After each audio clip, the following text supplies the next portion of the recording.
નમસ્કાર મિત્રો, જો મિત્રો તમે ફૂડ સેફ્ટી ઓફિસર બનવા માંગતો હો તો આ વિડીયો ખાસ કરીને છેલ્લે સુધી જોજો, કારણ કે અહીં આપણે એક્ઝામમાં 100% આવે તેવા જ ક્વેશ્ચન જોવાના છે, તે પણ ક્વિક રિવિઝન સાથે અને થિયરી પ્લસ તમારા MCQ નું બંનેનું રિવિઝન આપણે અહીં કરીશું. અને આજે જે આપણે જોવાના છે ચેપ્ટર 9 તે એક્ઝામ માટે ખૂબ જ IMPs છે. આ તો હું 100% શ્યોર સાથે કહી શકું છું કે આમાંથી 5 ક્વેશ્ચન 100% આવી શકે તેવી શક્યતા છે. તો ખાસ કરીને છેલ્લે સુધી વિડીયો જોજો. ઓપ્શન 1, સબ સ્ટાન્ડર્ડ ખોરાક માટે મહત્તમ દંડ કેટલો છે?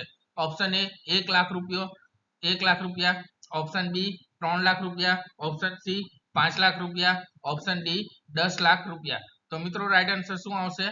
ઓપ્શન સી 5 લાખ રૂપિયા. તો મિત્રો કલમ 51 મુજબ સબ સ્ટાન્ડર્ડ ખોરાક ઉત્પાદન, સંગ્રહ, વેચાણ, વિતરણ અથવા આયાત કરવા બદલ 5 લાખ રૂપિયા સુધીનો દંડ થઈ શકે છે. ખોટી બ્રાન્ડેડ વાળા ખોરાક માટે મહત્તમ દંડ કેટલો છે? ઓપ્શન એ 1 લાખ રૂપિયા, ઓપ્શન બી 2 લાખ રૂપિયા, ઓપ્શન સી 3 લાખ રૂપિયા, ઓપ્શન ડી 5 લાખ રૂપિયા. તો મિત્રો રાઈટ આન્સર શું આવશે? ઓપ્શન સી 3 લાખ રૂપિયા. તો મિત્રો કલમ 52(1) મુજબ ખોટી બ્રાન્ડેડ ખોરાક માટે 3 લાખ રૂપિયા સુધીનો દંડ થઈ શકે છે. વધુમાં નિર્ણાયક અધિકારી સુધારાત્મક પગલાં લેવા નિર્દેશ આપી શકે છે. ભ્રામક જાહેરાત માટે મહત્તમ દંડ કેટલો છે? ઓપ્શન એ 5 લાખ રૂપિયા, ઓપ્શન બી 7 લાખ રૂપિયા, ઓપ્શન સી 10 લાખ રૂપિયા, ઓપ્શન ડી 20 લાખ રૂપિયા. તો મિત્રો રાઈટ આન્સર શું આવશે? ઓપ્શન સી 10 લાખ રૂપિયા. તો મિત્રો કલમ 53 મુજબ ખોરાકનું ખોટું વર્ણન કરતી કે ગેરમાર્ગે દોરતી જાહેરાત માટે 10 લાખ રૂપિયા સુધીનો દંડ થઈ શકે છે. બાહ્ય પદાર્થો ધરાવતા ખોરાક માટે દંડની મર્યાદા કેટલી છે? ઓપ્શન એ 50,000 રૂપિયા, ઓપ્શન બી 1 લાખ રૂપિયા, ઓપ્શન સી 2 લાખ રૂપિયા, ઓપ્શન ડી 5 લાખ રૂપિયા. તો મિત્રો રાઈટ આન્સર શું આવશે? ઓપ્શન બી 1 લાખ રૂપિયા. તો મિત્રો કલમ 54 મુજબ અયોગ્ય બાહ્ય પદાર્થ ધરાવતો ખોરાક ઉત્પાદન, સંગ્રહ, વેચાણ, વિતરણ અથવા આયાત કરવા બદલ 1 લાખ રૂપિયા સુધીનો દંડ થાય છે. ફૂડ સેફ્ટી ઓફિસરના નિર્દેશોનું પાલન ન કરવા બદલ દંડ કેટલો? ઓપ્શન એ 1 લાખ રૂપિયા, ઓપ્શન બી 2 લાખ રૂપિયા, ઓપ્શન સી 3 લાખ રૂપિયા, ઓપ્શન ડી 5 લાખ રૂપિયા. તો મિત્રો રાઈટ આન્સર શું આવશે? ઓપ્શન બી 2 લાખ રૂપિયા. તો મિત્રો કલમ 55 મુજબ વાજબી આધાર વિના ફૂડ સેફ્ટી ઓફિસરના નિર્દેશોનું પાલન ન કરવા બદલ 2 લાખ રૂપિયા સુધીનો દંડ થઈ શકે છે. અસ્વચ્છ પ્રક્રિયા માટે મહત્તમ દંડ કેટલો છે? ઓપ્શન એ 50,000 રૂપિયા, ઓપ્શન બી 1 લાખ રૂપિયા, ઓપ્શન સી 2 લાખ રૂપિયા, ઓપ્શન ડી 3 લાખ રૂપિયા. તો મિત્રો રાઈટ આન્સર શું આવશે? અસ્વચ્છ પ્રક્રિયા માટે મહત્તમ દંડ કેટલો છે? તો મિત્રો રાઈટ આન્સર શું આવશે? ઓપ્શન બી 1 લાખ રૂપિયા. તો મિત્રો કલમ 56 મુજબ અસ્વચ્છ પરિસ્થિતિમાં ખોરાકનું ઉત્પાદન કે પ્રક્રિયા કરવા બદલ 1 લાખ રૂપિયા સુધીનો દંડ થાય છે. ભેળસેળ આરોગ્ય માટે હાનિકારક ન હોય તો મહત્તમ દંડ કેટલો? ઓપ્શન એ 1 લાખ રૂપિયા, ઓપ્શન બી 2 લાખ રૂપિયા, ઓપ્શન સી 3 લાખ રૂપિયા, ઓપ્શન ડી 5 લાખ રૂપિયા. તો મિત્રો રાઈટ આન્સર શું આવશે? અહીં ક્વેશ્ચન ધ્યાનથી સાંભળજો કે ભેળસેળ આરોગ્ય માટે હાનિકારક ન હોય તો મહત્તમ દંડ કેટલો?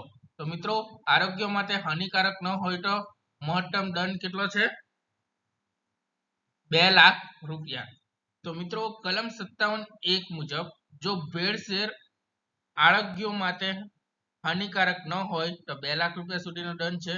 અને જો આરોગ્ય માટે હાનિકારક હોય તો કેટલા રૂપિયાનો દંડ થઈ શકે છે? તો મિત્રો જો આરોગ્ય માટે હાનિકારક હોય તો 10 લાખ રૂપિયા સુધીનો દંડ થાય છે. તો મિત્રો એક્ઝામમાં ક્વેશ્ચન ધ્યાનથી વાંચજો.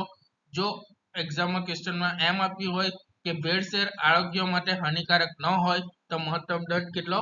2 લાખ રૂપિયા. અને જો ભેળસેળ આરોગ્ય માટે હાનિકારક હોય તો કેટલા રૂપિયા દંડ થાય છે? 10 લાખ રૂપિયા. અસુરક્ષિત ખોરાકથી મૃત્યુ થાય તો લઘુત્તમ કેદની સજા કેટલી? ઓપ્શન એ 5 લાખ 5 વર્ષ, ઓપ્શન બી 6 વર્ષ, ઓપ્શન સી 7 વર્ષ, ઓપ્શન ડી 10 વર્ષ. તો મિત્રો રાઈટ આન્સર શું આવશે? 7 વર્ષ. તો મિત્રો કલમ 59 મુજબ મૃત્યુના કિસ્સામાં 7 વર્ષથી ઓછી ન હોય તેવી કેદની સજા અને જે આજીવન કેદ સુધી લંબાવી શકાય છે અને 10 લાખ રૂપિયાથી ઓછો ન હોય તેવો દંડ થાય છે. તો મિત્રો અસુરક્ષિત ખોરાકથી જો કોઈ પણ વ્યક્તિનું મૃત્યુ થાય તો ઓછામાં ઓછી એને 7 વર્ષ અથવા તો આજીવન કેદ સુધી એને સજા થઈ શકે છે અને તેનો મહત્તમ દંડ કેટલો છે? 10 લાખ રૂપિયાથી ઓછો ન હોવો જોઈએ. જપ્ત વસ્તુઓ સાથે ચેડા કરવા બદલ મહત્તમ કેદની સજા કેટલી? ઓપ્શન એ 3 મહિના, ઓપ્શન બી 6 મહિના, ઓપ્શન સી 1 વર્ષ, ઓપ્શન ડી 2 વર્ષ. તો મિત્રો રાઈટ આન્સર શું આવશે? ઓપ્શન બી 6 મહિના. તો મિત્રો કલમ 60 મુજબ ફૂડ સેફ્ટી ઓફિસરની પરવાનગી વિના જપ્ત વસ્તુઓ સાથે ચેડા કરવા બદલ 6 મહિના સુધીની કેદ અને 2 લાખ રૂપિયા સુધીનો દંડ થઈ શકે છે. તો મિત્રો એક્ઝામમાં એવો પણ ક્વેશ્ચન આવી શકે છે કે જપ્ત વસ્તુઓ સાથે ચેડા કરવા બદલ મહત્તમ દંડ કેટલો? તો મિત્રો એમાં ઓપ્શન આપ્યા હોય 1 લાખ રૂપિયા, 2 લાખ રૂપિયા, 3 લાખ રૂપિયા અને 5 લાખ રૂપિયા. તો મિત્રો એમાં કરેક્ટ આન્સર શું આવે છે?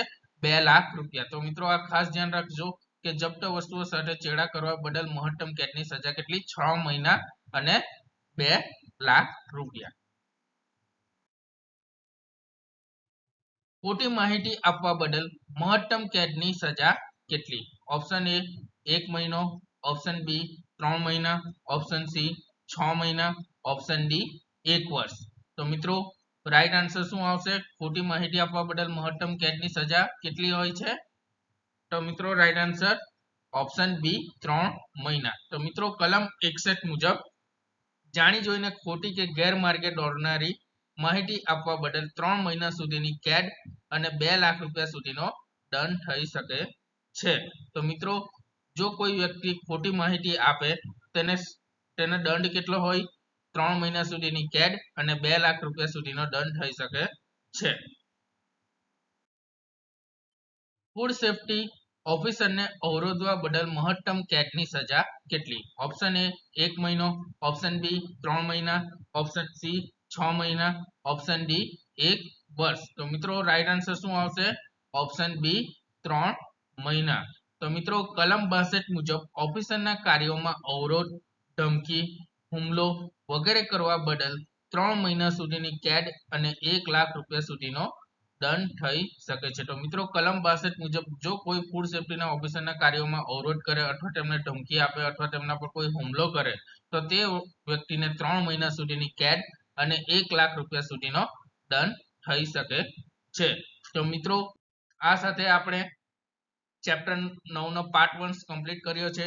જો મિત્રો તમને વિડિયો સારો લાગ્યો હોય તો કોમેન્ટ્સમાં નાઇસ સર લખજો અને જો તમે ચેનલ્સ પર નવા હોવ અને હજુ સુધી ચેનલ્સને સબસ્ક્રાઇબ ન કરી હોય તો ચેનલ્સને જરૂરથી સબસ્ક્રાઇબ કરી દેજો અને તમારા મિત્રો સાથે જે ફૂડ સેફ્ટી ઓફિસરની તૈયારી કરી રહ્યા હોય તો તેમની સાથે ખાસ કરીને શેર કરજો જેથી કરીને તેઓ ભવિષ્યમાં ફૂડ સેફ્ટી ઓફિસર બની શકે છે અને જે તમને ફૂડ સેફ્ટી ઓફિસર બનવા માટે હેલ્પફુલ થઈ શકે છે. આ સાથે હું રજા લઉં છું. આપણે નેક્સ્ટ વિડીયોમાં મળીએ. Thank you. ધન્યવાદ.